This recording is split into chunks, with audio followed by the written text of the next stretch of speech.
Alors, je dois parler un peu d'un courant qui est très actuel, le relativisme, qui nous conduit à ce que nous vivons actuellement, la dictature du relativisme.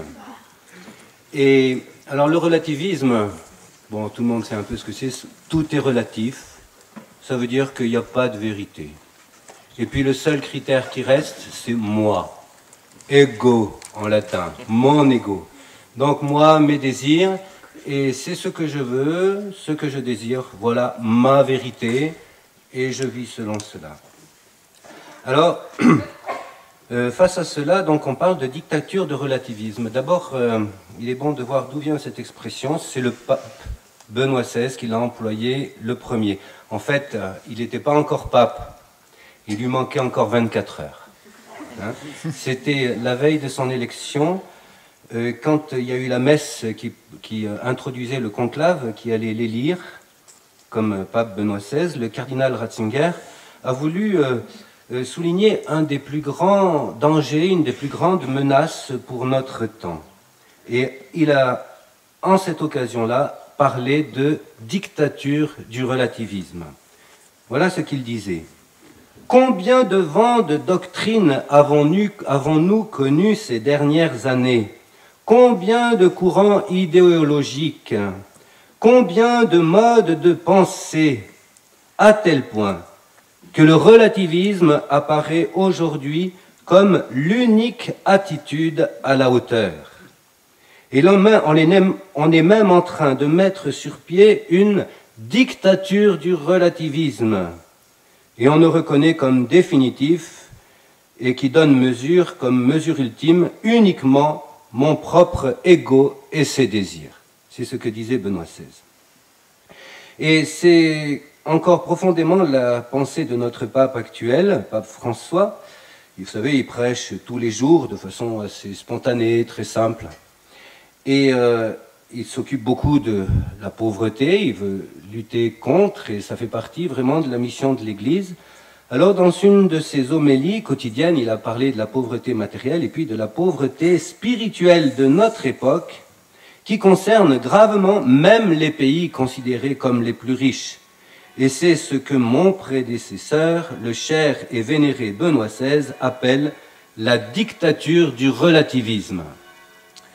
Et puis, avec son style très imagé, le pape François explique en quoi c'est une dictature. Il dit « Le relativisme, en prenant prétexte des différences, permet tout. Et, curieusement, le relativisme est totalitaire. Il n'autorise aucun discours différent de lui-même. Il ne diffère en rien des paroles comme « fermez-la » et « ce ne sont pas vos affaires ». Voilà, hein, c'est ce que dit le pape, hein, c'est pas moi. Voilà. Donc, on comprend un peu, nos papes Benoît XVI et pape François ont parlé de ces expressions-là. Alors, pour comprendre maintenant encore un peu mieux ce qu'est le relativisme, nous avons la situation actuelle en France qui peut beaucoup nous aider. C'est la crise grave avec la dénaturation du mariage. Alors voilà ce qu'en dit, pour l'expliquer, Benoît XVI, c'était dans ses vœux à la curie romaine les derniers, au mois de décembre l'année dernière. Il dit ceci, il rappelle le texte de la Genèse, premier livre de la Bible, avec la création, où Dieu, il est dit, Dieu créa l'homme à son image, homme et femme, il les créa.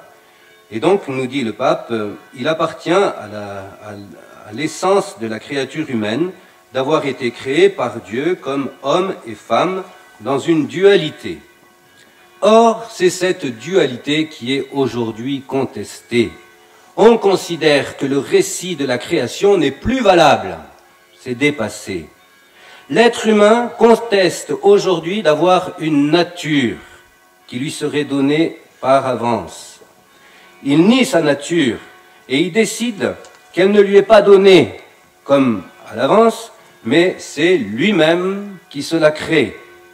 Et donc le gender est une philosophie pour laquelle le sexe n'est plus une donnée de la nature, mais C'est un rôle social que l'on se donne soi-même selon son propre projet, selon ses propres désirs.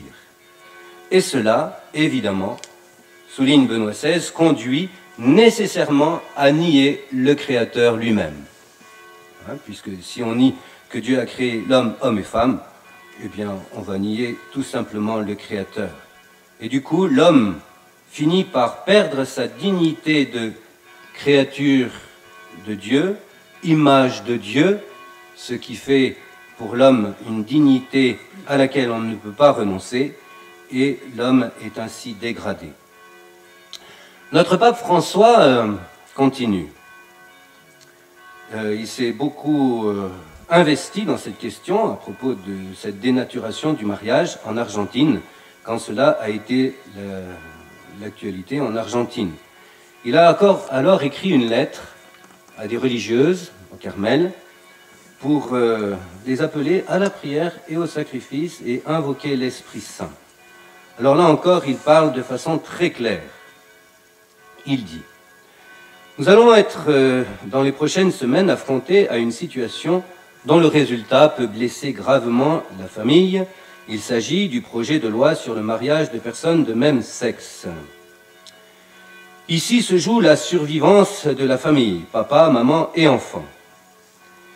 Et ce qui est en jeu, c'est le refus frontal de la loi de Dieu qui est gravée profondément dans nos cœurs. Ici réside la jalousie du démon, par qui le péché est entré dans le monde et qui essaye sournoisement de détruire l'image de Dieu.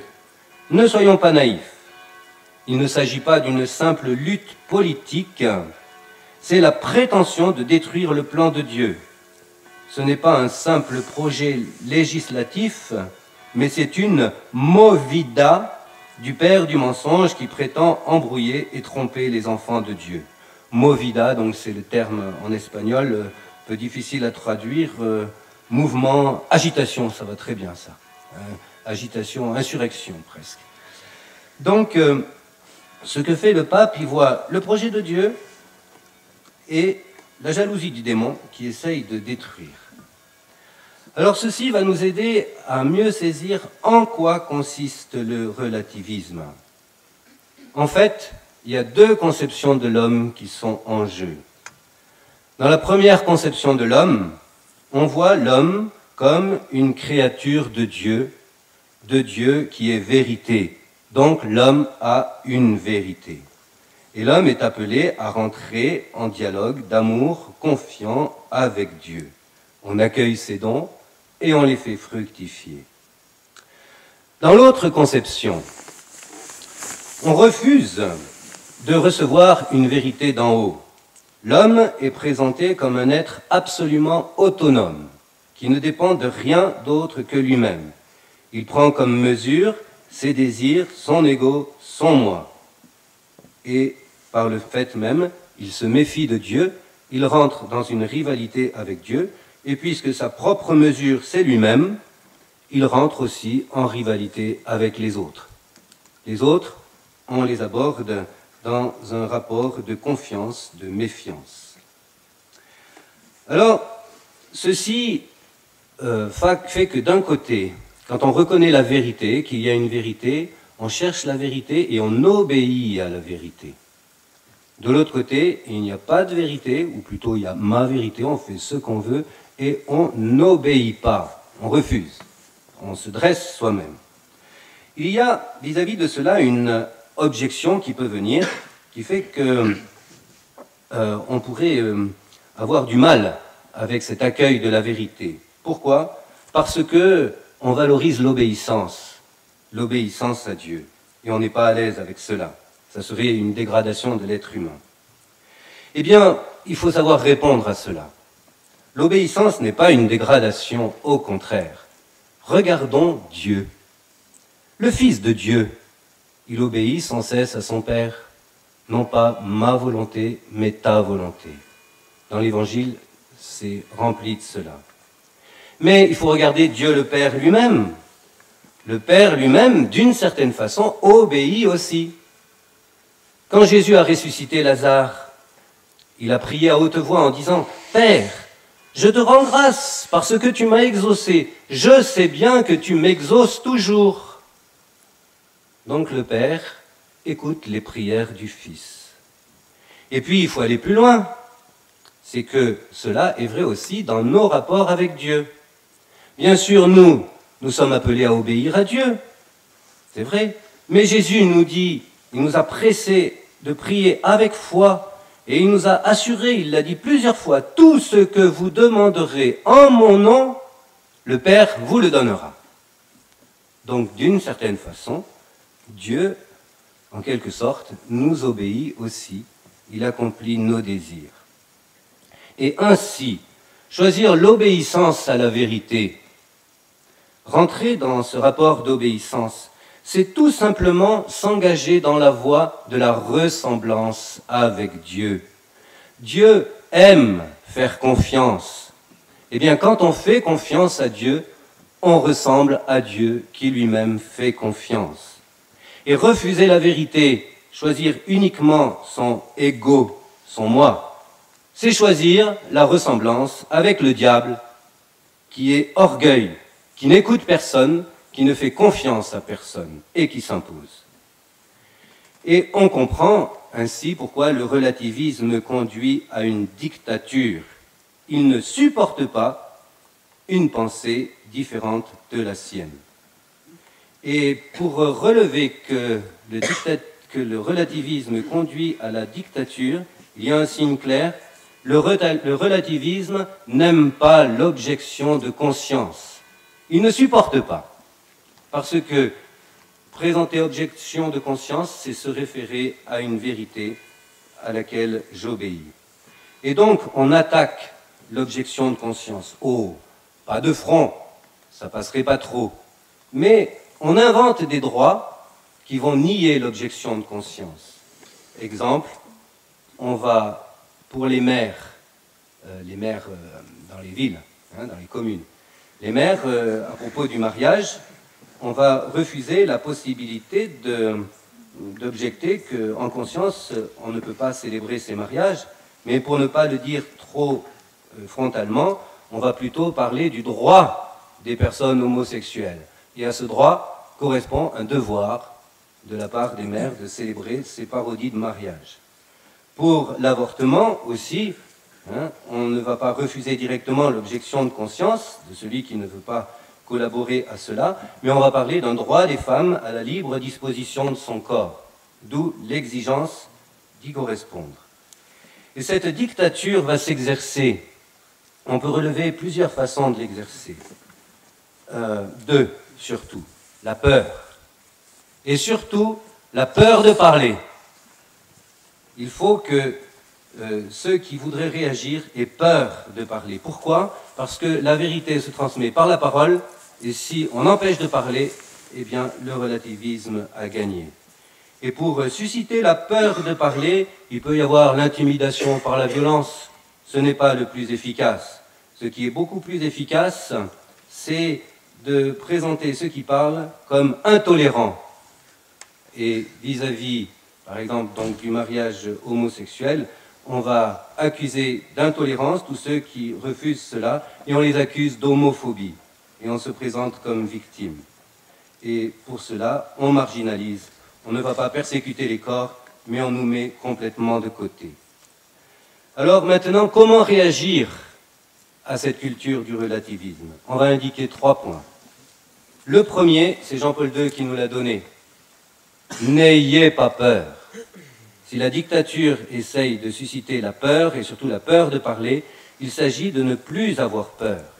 Ça a été le premier mot de Jean-Paul II quand il a été élu pape dans sa messe d'inauguration de son pontificat. Ça l'a accompagné toute sa vie, d'abord vis-à-vis du marxisme. Il est allé en Pologne, il a libéré les Polonais de la peur. Et c'est comme ça que le communisme a pu tomber.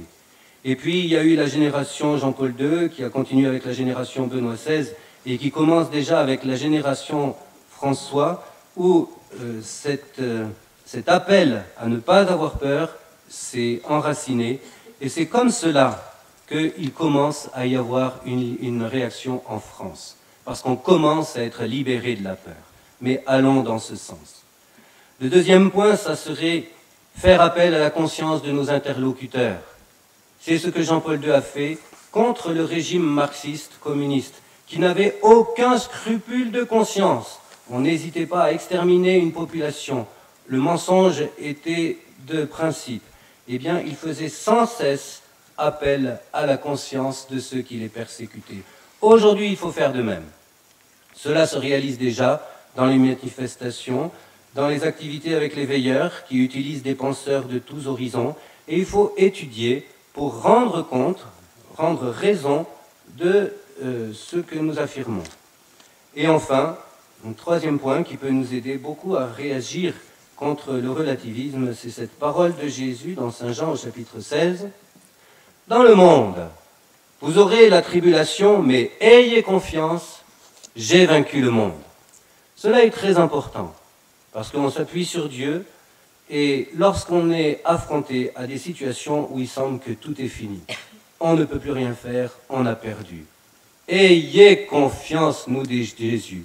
La victoire ne vient pas de vous, je vous demande d'agir, mais c'est moi qui vous donnerai la victoire. Et dans ce sens-là, nous avons grande confiance au triomphe du cœur immaculé de Marie.